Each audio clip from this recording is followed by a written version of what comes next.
Students, let's start our next chapter that is planning. Planning में सबसे पहले हम लोग ये करेंगे कि प्लानिंग है क्या और इसका प्रोसेस क्या है। मतलब जब हमने प्लानिंग करनी है किसी भी चीज़ के रिगार्डिंग, कुछ भी डिसाइड करना है, तो क्या कौन कौन से स्टेप्स हैं, कौन सा सीक्वेंस है हम लोग फॉलो करते हैं। ठीक है। सो प्लानिंग का जो मेन इम्पॉर्टेंट क्वेश्चन है जो हर बार क्वेश्चन पेपर में आता है वो यही है कि प्लानिंग क्या है और इसका प्रोसेस क्या है। ठीक है। एक ये क्वेश्चन इस चैप्टर में से बनता है। सेकंड क्वेश्चन जो क्वेश्चन बनता है वो ये है कि प्लानिंग की लिमिटेशन क्या है। कि हम प्लानिंग तो करते हैं, हम लोग जो है इतने दिन लगाते हैं डिसाइड करने में, ठीक है, अपने पास्ट एक्सपीरियंस के बेसिस के ऊपर या फोरकास्ट करके जो हमारे पास डेटा आता है उसके बेसिस के ऊपर हम प्लानिंग तो करते हैं, पर उसका नुकसान है। नुकसान क्या है कि प्लानिंग तो करी फ्यूचर के लिए, अगर फ्यूचर ही चेंज हो गया तो, क्योंकि फ्यूचर तो अनसर्टन है, तो प्लानिंग हमारी सारी ख़राब हो जाएगी। जितना हमने टाइम मनी लगाई है वो सारी वेस्ट हो जाएगी। चलो वो तो हमारा लिमिटेशन है, वो कंसेप्ट हम बाद में करेंगे। अभी के लिए ये करेंगे कि प्लानिंग क्या है। प्लानिंग वही है जो आप लोग फ्यूचर के लिए करते हो, जिसमें आप ये डिसाइड करते हो कि कौन सा काम कब किया जाएगा, कौन करेगा, कैसे करेगा। ठीक है। जैसे इन्होंने यहाँ पे अंडरलाइन करा हुआ है, what is to be done, when it is to be done, how it is to be done and by whom। कौन कब कहाँ कैसे करेगा, ये चीज़ें हम लोग यहाँ पे डिसाइड करते हैं। क्योंकि फ्यूचर में हम लोग ये डिसाइड कर रहे हैं, फॉर एग्ज़ाम्पल कि हम लोगों ने 10% जो है वो सेल्स इंक्रीज़ करनी है। ठीक है। तो 10% जो हमने सेल्स इंक्रीज़ करनी है वो कैसे करेंगे। एक हमारे पास ऑप्शन तो ये है कि हम ऑफ़र लगा दें, bye one get one offer, कि लोग चीज़ें ज़्यादा खरीदेंगे। चलो हमने bye one get one offer नहीं करना। देखो दोबारा वही चीज़, ऑब्जेक्टिव क्या है कि मैंने सेल्स को इंक्रीज़ करना है बाय 10%। 10% से मेरी सेल्स इंक्रीज़ हो जाएं, लोग मेरी चीज़ें खरीदनी स्टार्ट कर दें। वो कैसे कैसे खरीदनी स्टार्ट करेंगे। पहला केस ये है कि bye one get one offer लगा दो, लोगों को लगेगा कि ऑफ़र चल रहा है, वो चीज़ें खरीदनी स्टार्ट कर देंगे।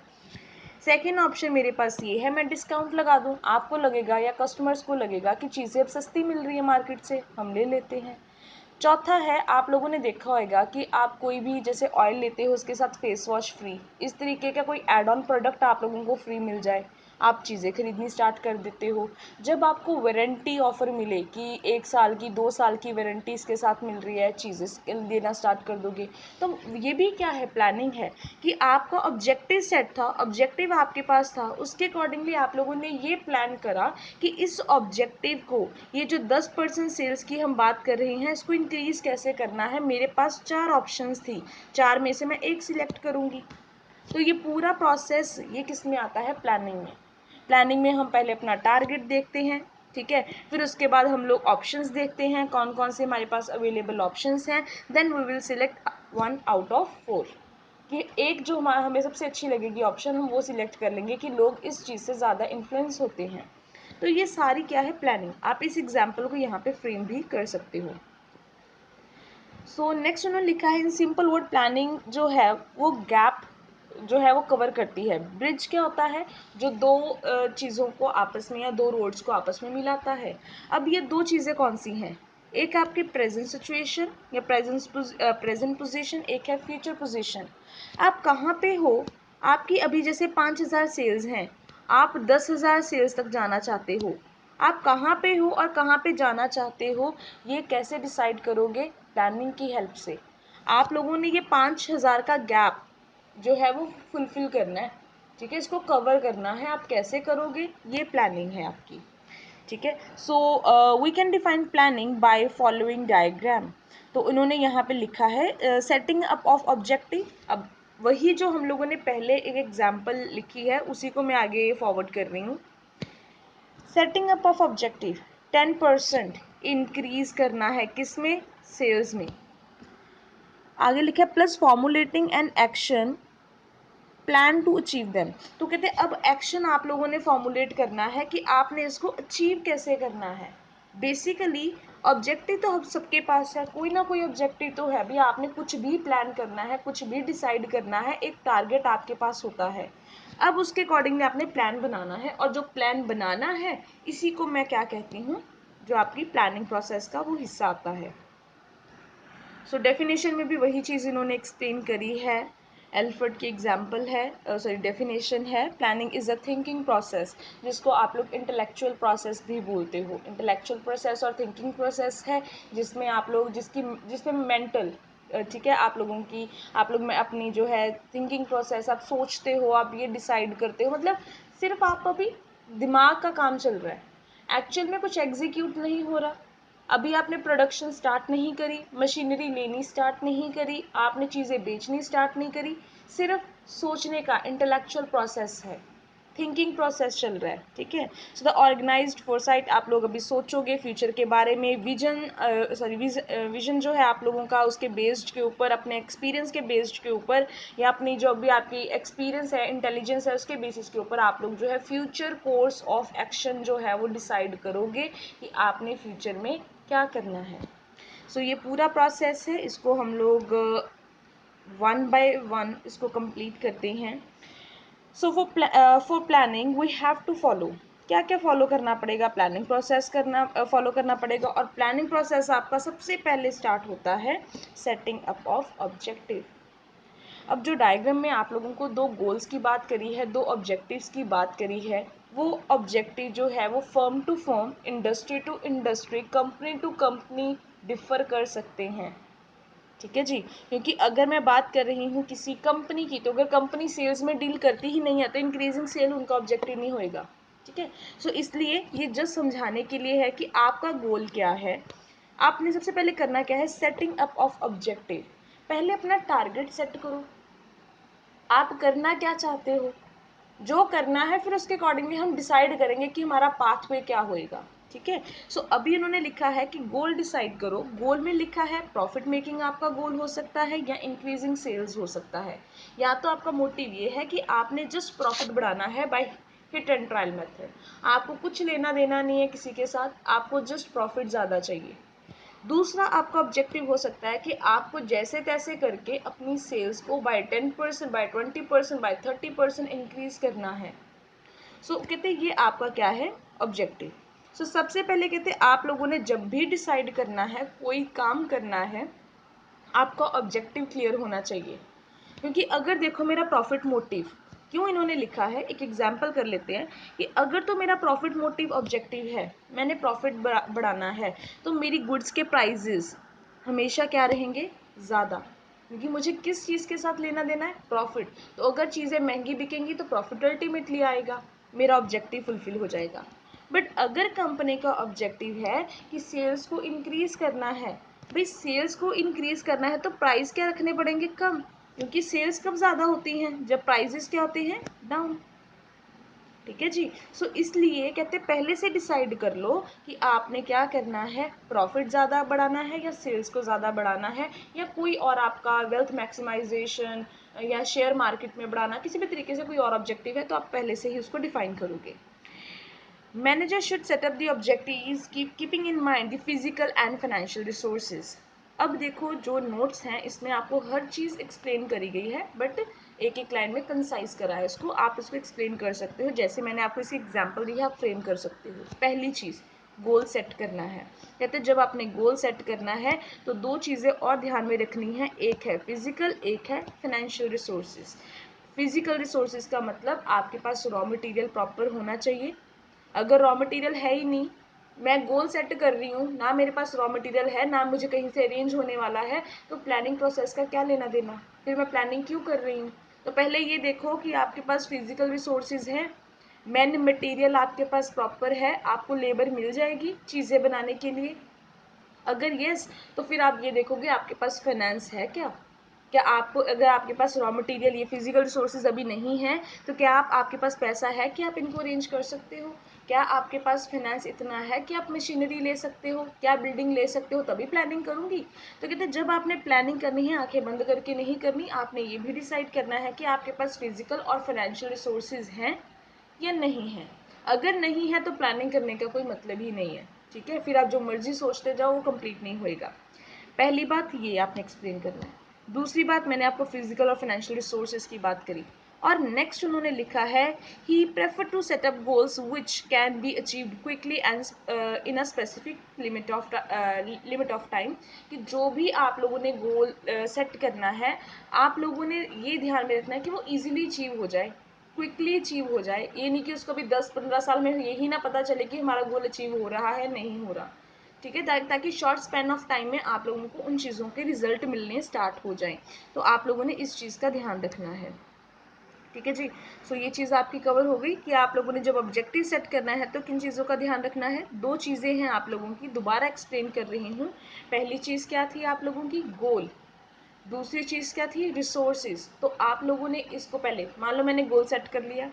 अब ये देखो डेवलपिंग प्रेमिसेस, प्रेमिसेस होता है अजम्पशंस, फर्स्ट लाइन में लिखा भी है।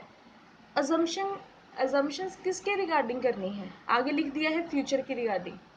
भाई अज्यूम करो, हम कहते हैं ना मान के चलो, तो जो निकल गया, जो पास्ट में हो गया उसको क्या मानना, वो तो हमें पता ही है कि पास्ट में इतना प्रॉफिट था, इतने रिसोर्सेज थे, इतनी लेबर थी, ये हमारा लॉस था, ये हमारा प्रॉफिट था। वो तो रिजल्ट मेरे सामने है, उसको तो मैं कभी प्रिडिक्ट कर ही नहीं सकती, वो तो पास्ट है। फ्यूचर को आप प्रिडिक्ट कर सकते हो, फ्यूचर के लिए आप लोग अजम्पशंस बना सकते हो कि हम मान के चलते हैं कि फ्यूचर में 10% से जो है प्राइजेस गिरेंगे, फ्यूचर में इन्फ्लेशन नहीं होएगी, फ्यूचर में जीएसटी के रेट कम हो जाएंगे। फ्यूचर मतलब ये जो मैं चीज़ें बोल रही हूँ ये मैं अज्यूम कर रही हूँ, मुझे नहीं पता कि फ्यूचर में इन्फ्लेशन होएगी या डिफ्लेशन होएगी, बट मैं मान के चल रही हूँ, मैं अज्यूम कर रही हूँ कि फ्यूचर में इन्फ्लेशन नहीं होएगी। तो अब ये चीज़, ये आपको लाइन पहले तो टॉपिक क्लियर हो गया ना कि प्रेमिसेस का मतलब कि अज्यूम करना स्टार्ट करना है आपने, क्योंकि कुछ तो बेस लेके चले ना कि हम मानते हैं कि सेल्स इंक्रीज करेंगे हम लोग, पर हम साथ साथ में अज्यूम करते हैं हो सकता है कि प्राइजेस इतने ज़्यादा ना बढ़े। जैसे इन्होंने आगे लिखा भी है, हम पढ़ते हैं। Assumptions are made. अब देखो दो चीज़ों के बारे में बता दिया कि मैं अज्यूम करना स्टार्ट करूँगी, किसके बेसिस के ऊपर, on the basis of forecasting, on the basis of past experience. लाइनें बड़ी इजी लिखी हैं बट ध्यान से सुनना।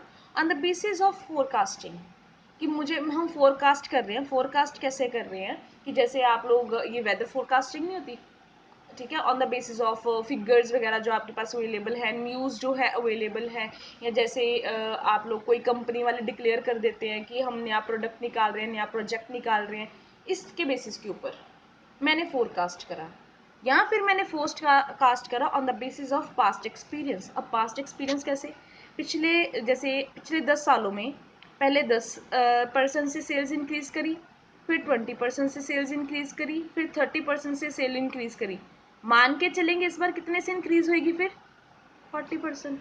मैंने ये 40% फिगर कैसे निकाली, on the basis of past experience, कि अगर अगर पिछले सालों में 10% से ही बढ़ रही थी तो इस साल भी कितने परसेंट से बढ़ेगी, 10% से, यानी कि 40%, on the basis of past experiences. समझ में आ गया।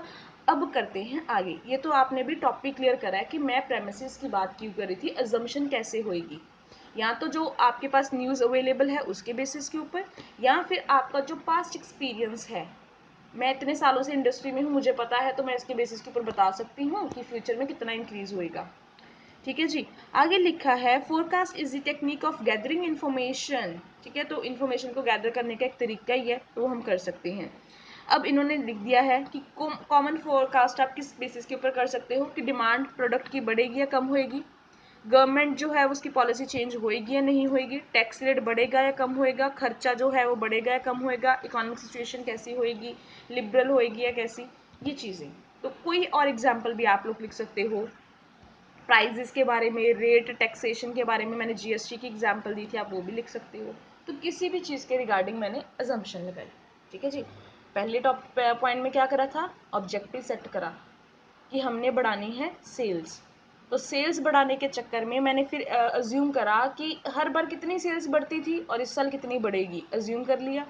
अब मैंने क्या करना है, listing of various alternatives for achieving the objective.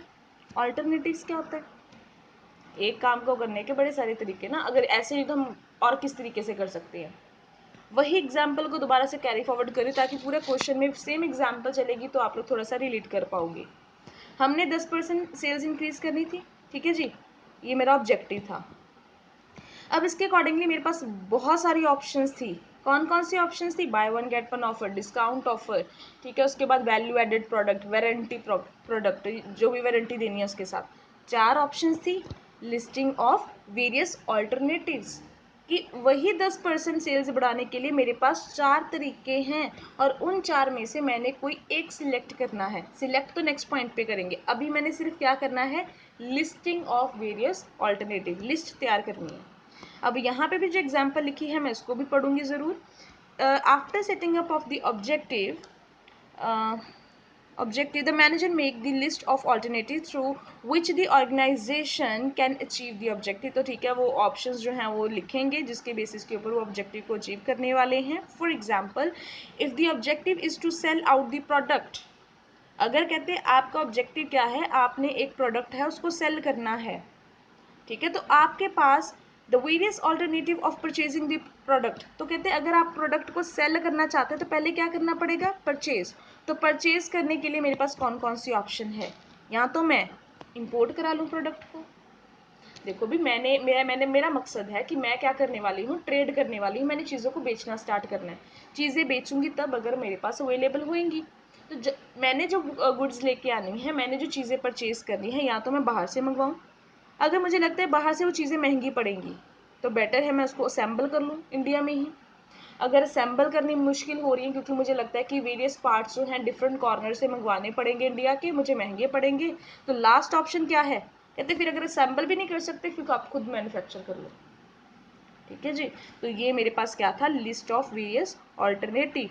यहाँ इंपोर्ट करो, अगर आपको इंपोर्ट पे लगता है कस्टम ड्यूटी लगेगी तो मैं असेंबल कर लूँगी। असेंबल करने में आपको लगता है कि खर्चा ज़्यादा आएगा क्योंकि बार बार आपको फ्रेट चार्जेस पे करने पड़ेंगे, इंश्योरेंस चार्जेस पे करने पड़ेंगे, फिर कहते हैं आप खुद मैन्युफैक्चर कर लो। मैंने ऑप्शन बना ली। अब ऑप्शंस जो मेरे पास थी, ये तीनों को दोबारा से मैं आगे कैरी फॉरवर्ड करूँगी, इसलिए याद रखना इन तीनों को। तो कहते हैं आप लोगों ने लिस्ट बना ली है, अब आपने इवेलुएट करना है ऑफ डिफरेंट ऑल्टरनेटिव्स को। अब ये 3 ऑप्शंस थी, तीनों ऑप्शंस को मैं पीछे से पढ़ती हूँ यहाँ से। अब आपके पास ये तीनों ऑप्शंस थी, आपने इनको इवेलुएट करना है। इंपोर्ट कराओगे तो कौन कौन सा खर्चा है, ठीक है, और आपका फ़ायदा क्या है। असेंबल करोगे तो खर्चा कितना आएगा, प्रॉफिट कितना होएगा। मैन्युफैक्चर करोगे तो आपका नुकसान, मतलब मशीनरी लेनी है, फिर आपको लेबर को खर्चा पे करना है, इलेक्ट्रिसिटी चार्जेस पे करने हैं, बिल्डिंग आपको लेनी पड़ेगी, प्रेमिसेस है, और फ़ायदा फिर कितना होएगा। इसको कहते हैं इवेलुएट, यानी कि इनके प्रॉज एंड कॉन्स, पॉजिटिव और नेगेटिव पॉइंट्स आप लोगों ने देखने हैं, खर्चा और आपको बेनिफिट कितना कितना हो रहा है, ये चेक करना, इसको कहते हैं इवेलुएशन। सो आफ्टर कहते हैं आप लोगों ने लिस्ट तैयार कर ली है अलॉन्ग विद दी अजम्पशन, आप लोगों ने हर एक ऑल्टरनेटिव को इवेलुएट करना स्टार्ट करना है। और इवेलुएट कैसे करना है? On the basis of positive and negative aspect. तो मैंने पॉजिटिव आपको बता दिए। पॉजिटिव ये है कि अगर मैन्युफैक्चर प्रोडक्ट करेंगे तो सस्ता पड़ेगा, अपने तरीके से हम जैसे मर्जी बना सकते हैं। नेगेटिव पॉइंट क्या है? इनिशियल इन्वेस्टमेंट बहुत ज़्यादा लगेगी। इनिशियल इन्वेस्टमेंट किसको कहते हैं? प्रेमिसेस लो, पहले मशीनरी लो, फिर सेटअप करो, पूरा प्रॉपर सेटअप होना चाहिए, रॉ मटेरियल खुद लेना पड़ेगा, लेबर तैयार करनी पड़ेगी, इनको ट्रेनिंग देनी पड़ेगी, फिर जाके चीज़ें प्रोड्यूस होंगी। ये आपके नेगेटिव भी हैं।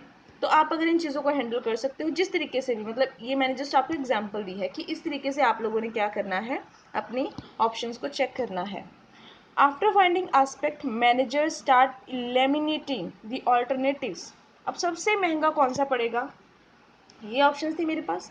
आपने ये चेक करना है कि सबसे महंगा आपको कौन से वाला पड़ेगा।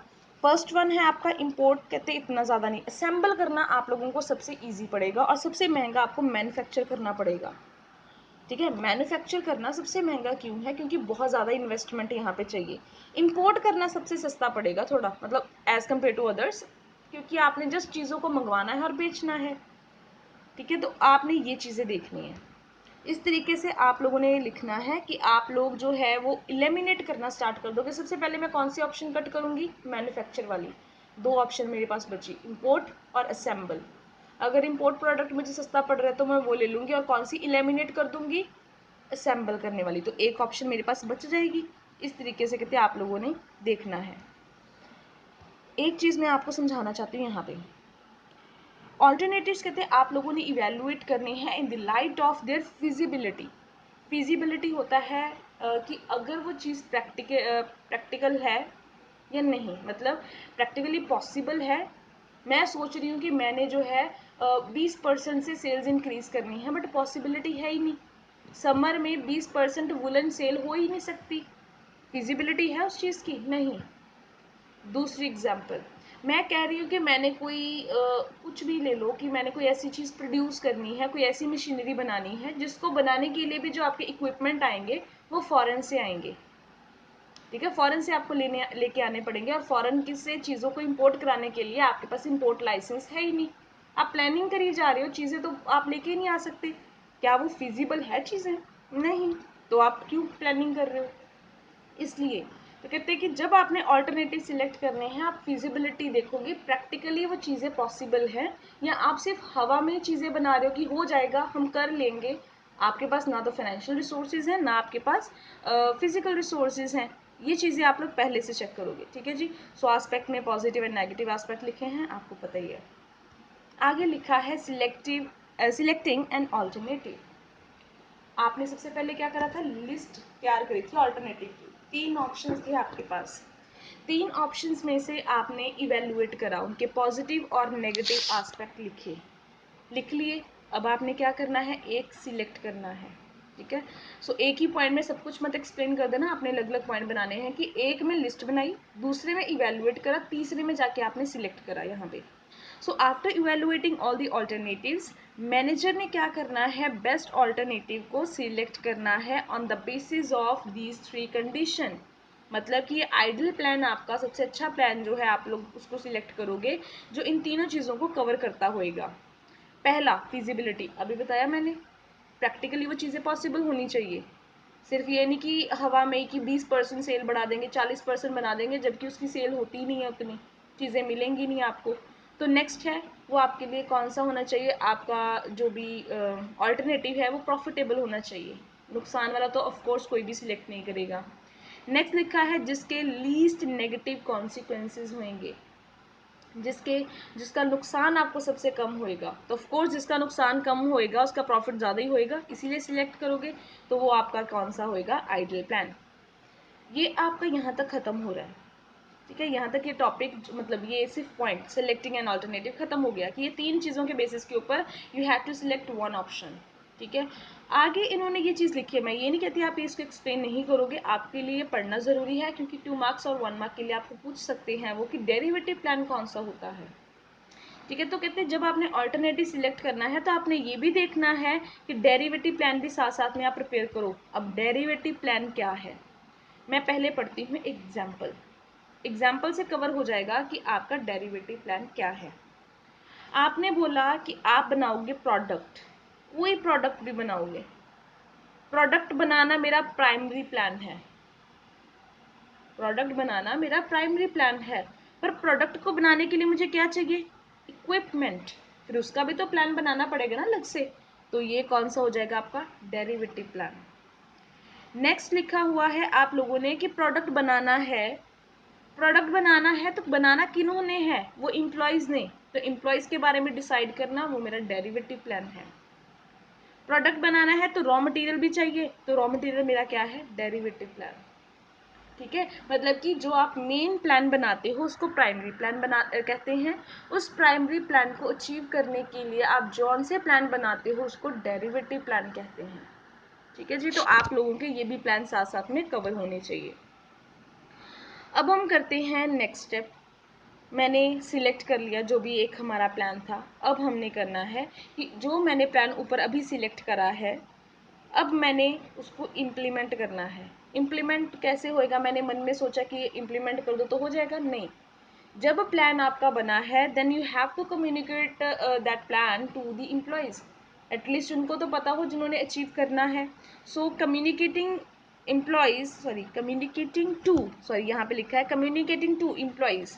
ठीक है, प्लान आप लोगों ने उनको बताना है। ठीक है, एलोकेट करने हैं रिसोर्सेज, उनको मशीनरी देनी है, उनको रॉ मटेरियल देना है ताकि वो इसको एग्जीक्यूट करना स्टार्ट कर दें।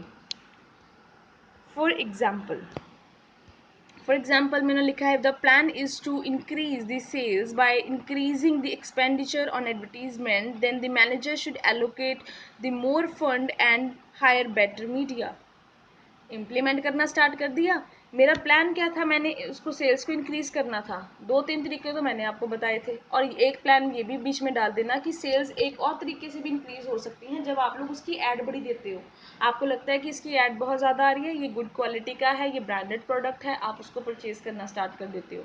तो कहते हैं कि अगर सेल्स को इंक्रीज ही करना था तो ज़्यादा खर्चा किसके ऊपर करना पड़ेगा, फिर एडवर्टीजमेंट के ऊपर। आप लोगों को ज़्यादा फंड उसके ऊपर लगाने पड़ेंगे, बार बार टीवी ऐड जो है या इंटरनेट के ऊपर आप लोग मेल्स भेजते हो, ठीक है, या फिर आपका न्यूज़पेपर में भी आप लोग ऐड दे सकते हो। तो इस तरीके से आप लोग इसके ऊपर ज़्यादा इन्वेस्टमेंट करो, ठीक है, बेटर मीडिया हायर करो ताकि आप लोगों की ऐड प्रॉपरली हो सके और आपकी सेल्स इंक्रीज हो सके, यानी कि आप एक्चुअल में इम्प्लीमेंट करना उसको स्टार्ट कर रहे हो। नेक्स्ट और लास्ट स्टेप आता है फॉलोअप। चीज़ें बना दी, सिलेक्ट कर लिया, इम्प्लीमेंट कर दिया, क्या वो इफ़ेक्टिव प्लान है या नहीं है, इसके लिए आपको फॉलोअप करना पड़ेगा कि जो भी आप लोगों का प्लान है वो अच्छी तरीके से प्रॉपरली इम्प्लीमेंट हुआ है, उसके रिजल्ट आ रहे हैं पॉजिटिव या नेगेटिव आ रहे हैं। अगर तो पॉजिटिव आ रहे हैं, प्लान सही चल रहा है, तो मुझे कुछ भी करने की ज़रूरत नहीं है, फिर इसका मतलब प्लानिंग बिल्कुल सही हुई है। बट अगर आपको नेगेटिव रिजल्ट आ रहे हैं तो इसका मतलब प्लानिंग में कहीं ना कहीं कोई ना कोई जो है वो डिफरेंस रह गया है, ठीक है, डिविएशंस हैं, आपको उन डिविएशंस को करेक्ट करना है और दोबारा से प्लान को रिवाइज करना है। So it has to be checked that whether these conditions and predictions assumed in plan are holding true in present or not। कि जो आप लोगों ने प्रोडिक्शन अजम्पशंस करी थी कि इस बार भी 10% से सेल्स जो हैं वो इंक्रीज होने वाली हैं, क्या वो सही हैं आपकी प्रोडिक्शंस या नहीं। अगर तो नहीं, फिर आपको प्लान दोबारा से क्या करना पड़ेगा, बनाना पड़ेगा, उसमें चेंजेस करने पड़ेंगे। एग्जाम्पल है, मैं आपको सीधी सी बता देती हूँ एग्जाम्पल में क्या लिखा है। मैंने सोचा था कि 5% इन्फ्लेशन होएगी और मैंने जो प्लान बना दिया, प्लान बनाने के बाद पता चला इन्फ्लेशन का रेट कितना हो गया, 10%। तो जो प्लान 5% के अकॉर्डिंगली बना था, क्या वो 10% के अकॉर्डिंगली इम्प्लीमेंट हो सकता है, नहीं। कहते अगर आपकी प्रेडिक्शंस जो थी वही आप लोगों की ख़राब हो गई हैं या वो चेंज हो गई हैं, देन आपको दोबारा से फॉर्मुलेट करना पड़ेगा प्लान, ठीक है जी, इसको कहते हैं फॉलोअप। तो ये आपका था प्लानिंग प्रोसेस। तो सॉरी, नेक्स्ट कंक्लूजन में आप लोगों को पता ही है कंक्लूड करना कि आप लोगों ने जो जितने भी बिजनेस हाउसेज हैं, चाहे आप लोगों के पब्लिक है, प्राइवेट है, हर जगह पे प्लान बनता है, हर जगह पे वो प्लानिंग को दोबारा से रिवाइज करते हैं। तो ये चीज़ आप लोगों की एज इट इज़ चलती रहेगी, ठीक है। तो आप लोगों ने इसको क्या करना है, एक बार रिवाइज करना है, चेक करना है और उसके अकॉर्डिंगली बीच में चेंजेस करने हैं। तो ये आपका था प्लानिंग प्रोसेस।